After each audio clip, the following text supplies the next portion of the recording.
नमस्कार, मैं हूं अजय सिंह और अभी आप देख रहे हैं फास्ट न्यूज इंडिया। जैसा कि देख रहे हैं कि टिकारी अनुमंडल में टिकारी नगर परिषद में हमारी उपस्थिति है और यहां पे हमारे टिकारी नगर परिषद के अध्यक्ष सभापति महोदय श्री अजहर इमाम से हमारी मुलाकात हुई और अजहर इमाम जी टिकारी के विकास के लिए 2025 में टिकारी नगर परिषद का किस प्रकार विकास हो रहा है, कैसे विकास हो रहा है और क्या क्या चीज आने वाला है, टिकारी नगर परिषद को क्या मिलने वाला है, हम इनसे जानेंगे।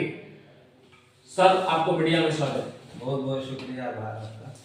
सर, एक चीज बताया जाए कि 2025 आज हमारे बीच से चल रहा है, 2025 हो गया, टिकारी नगर परिषद को क्या क्या चीज मिलने वाला है, विस्तार पूर्वक थोड़ा सा बताया जाए। खंबा जो है लगेगा और उसके बाद जो है लाइट लगेगा 48 फीट का। ये रिमोट सिस्टम होगा, रिमोट से उतरेगा चढ़ेगा इस तरीके से जी। इसके अलावा आपको और भी इसमें मांग हो रही है लाइट का, क्योंकि 32 से तो पूरा नहीं हो रहा है, लेकिन इस पर विचार है और इस पर लाइट अगर अनुभव हुआ कि और लाया जाए तो और भी इस पर विचार किया जा सकता है। क्योंकि अभी हम लोग का 45 वाट 90 वाट 110 वाट का जो लाइट आना है उसका भी निरंतर प्रक्रिया की जा रही है। तो वो लाइट जो छोटे छोटे गलियों और छोटे छोटे चौराहों पर भी जो लगना है, वो आम सड़क पे सब सारे जगह को वो भी लगेगा, तो वो भी 4,500 की संख्या में लगना है। उसका भी सरकार विभाग का जो इतना टेढ़ा नियम बन गया है उसी नियम में फंसा हुआ है, इतना प्रोसेस कर दिया गया है। जी जी। तो ये भेजो वो भेजो, उस वहाँ से एनओसी लो, उसके बाद अनुमति मिलने के बाद फिर उसमें डिले हो रहा है, अदरवाइज आपका पिछले साल ही लग गया होता। तो सर, एक चीज बताया जाए कि अभी सुन रहे हैं कि मतलब वेलकम जो है गेट लगने वाला था, तो क्या मतलब वो प्रोसेस में है या मतलब हो चुका है? देखिए, वेलकम गेट तो ऑलरेडी पहले हो चुका था प्रोसेस, लेकिन टेक्निकली प्रॉब्लम रहने की वजह से वो कैंसिल हो गया। और उसके बाद जब 2 हुआ था, 2 के बाद फिर मालूम हुआ कि 2 ही करना है तो फिर 5-7 पास हुआ था, तो क्यों ना हम लोग 7 ही कर दें एक ही मरतबा। तो एक बार में 7 करने के लिए फिर से निविदा प्रक्रिया कर चुके हैं, तैयारी में है पूरा, उसमें कोई दिक्कत नहीं है।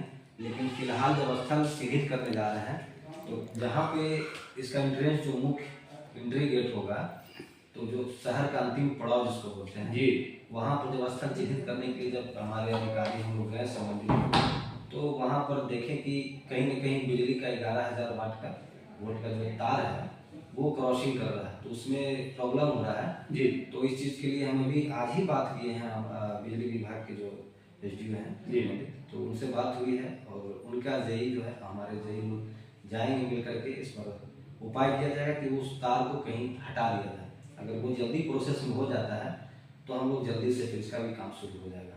इसी में थोड़ा डिले है, बाकी अभी और योजना में जैसे आपका सीसीटीवी कैमरा के लिए प्रोसेस किया जा रहा है और इसका भी संबंधित नगर के जैसे एसडीपीओ साहब हैं, एसडीएम साहब हैं, तो इन लोगों से भी बैठक में बात हुई है और कहाँ कहाँ लगना है और कौन कंट्रोलिंग करेगा इस पर भी हम बात हो गई है। थाना से इसका जो है कंट्रोलिंग रहेगा और पूरे नगर में लगभग काफ़ी संख्या में जहाँ जहाँ आवश्यकता रहेगा चिन्हित कर किया गया है और वहाँ पे हम लोग को बहुत बेहतरीन तरीके से सीसीटीवी फुटेज लगेगा, जबरदस्त तरीके से जी। हम लोग कहीं से कोई कमी नहीं करेंगे ताकि हमारा जो शहर जो है क्राइम से रुके और क्राइम ना हो। सर, एक चीज है कि मतलब टिकारी को बहुत बड़ी चीज 2025 में देने वाले हैं और सुन रहे थे कि मतलब ऐसा सूत्रों से पता चला है कि घर घर जो बाल्टी देने का, जो कूड़ेदान में बाल्टी उठा करके और ले जाकर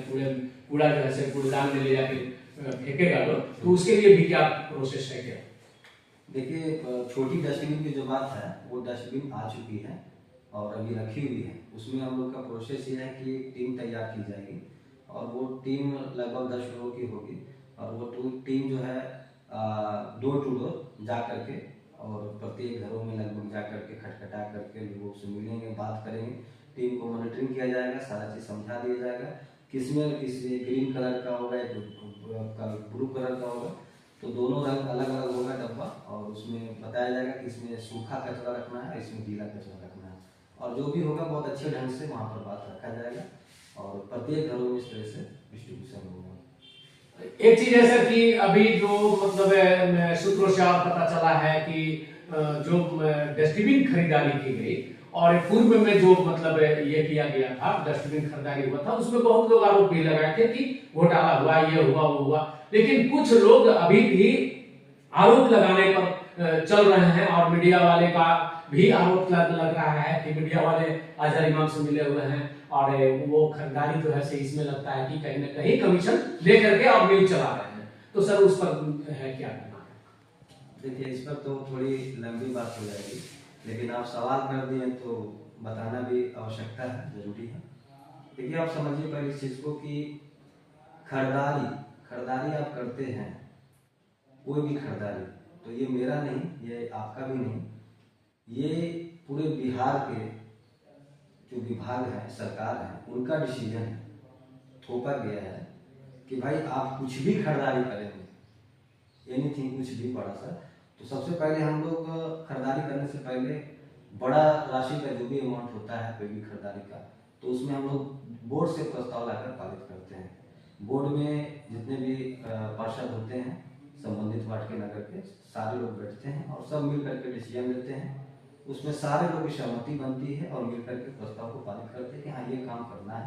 अगर वो खरीदारी का बात है तो खरीदारी के लिए हम लोग प्रस्ताव लाकर पारित करते हैं। पारित होने के बाद जो है हम लोग उस पर अगला कदम उठाते हैं कि अब इसका प्रोसेस क्या है। तो उसका प्रोसेस में सरकार का बनाया हुआ सिस्टम है। ऐसा नहीं कि हम किसी भी दुकान से गए और मोल जोल किए कि भाई ये जो है 10,000 का डस्टबिन है, हम तो यहाँ तो हकीकत में 3,500 में मिलता है, 4,000 में मिलता है, 5,000 में मिलता है, 6,000 में मिलता है। तो इस तरीके से हम गए खरीद के ले आए। अगर ऐसा करेंगे तो हम लोग सब के सब जेल में चले जाएंगे। सरकार का थोपा हुआ है कि आपको खरीदारी करना है और ये आपका जेम पोर्टल साइट है, इसी से खरीदना है। मान के चलिए कि आप बिल्डिंग बना रहे हैं, ठेकेदार होता है, आप अपना घर बनाते होंगे प्राइवेट तौर पे, तो आपका कॉन्ट्रैक्टर होता है, तो कोई बोलता है कि ठीक है हम 10 लाख में बना देंगे, ढलैया कर देंगे, तो कोई बोलेगा कि हम 8 लाख में कर देंगे, तो आप उसको 8 लाख में दे सकते हैं खड़े कर। जी। लेकिन जहाँ पर टेंडर निकला सरकारी सिस्टम से, तो उसमें अगर ढलाई का अगर बिल्डिंग का अगर कीमत है उसका 10 लाख रुपया, तो उसमें रजिस्टर्ड जो लोग रहेंगे वही लोग भाग लेंगे, नहीं कि कोई भी सड़क से आया उठ करके उसमें भाग ले लेगा, वो तुरंत छट जाएगा क्योंकि उसका पेपर कंप्लीट नहीं होगा। तो जितने लोग पार्टिसिपेट होते हैं, जो भाग लेते हैं, तो उसमें जांच होता है पेपर में जिसका कमी रहता है वो छट जाता है और जिसका सही रहता है वो क्वालिफाई होता है। 10 में आपका मान के चलिए कि 6 लोग छट गया तो 4 लोग क्वालिफाई किया, एग्जाम्पल दे रहा है, 4 लोग क्वालिफाई किया तो 4 लोग में सबसे जिसका न्यूनतम सबसे कम जिसकी राशि रहती है कि 10 लाख में कोई लिखा कि हम 9 लाख में, कोई लिखा 8 लाख में, तो सबसे कम अगर 7.5 लाख अगर दिया है तो 7.5 वाला को मिल जाएगा ऑटोमेटिक। ये नियम होता है। ठीक उसी तरीके से जेम पोर्टल का जो नियम होता है कि इसमें अगर डस्टबिन खरीदारी हो रही है तो जेम पे आप आइए, ये सरकार का थोपा हुआ, ये मेरा भी नहीं है। तो सरकार इसको बनाया है तो उस पर जो भी लोग पार्टिसिपेट लेंगे, जो रजिस्टर्ड रहेंगे वही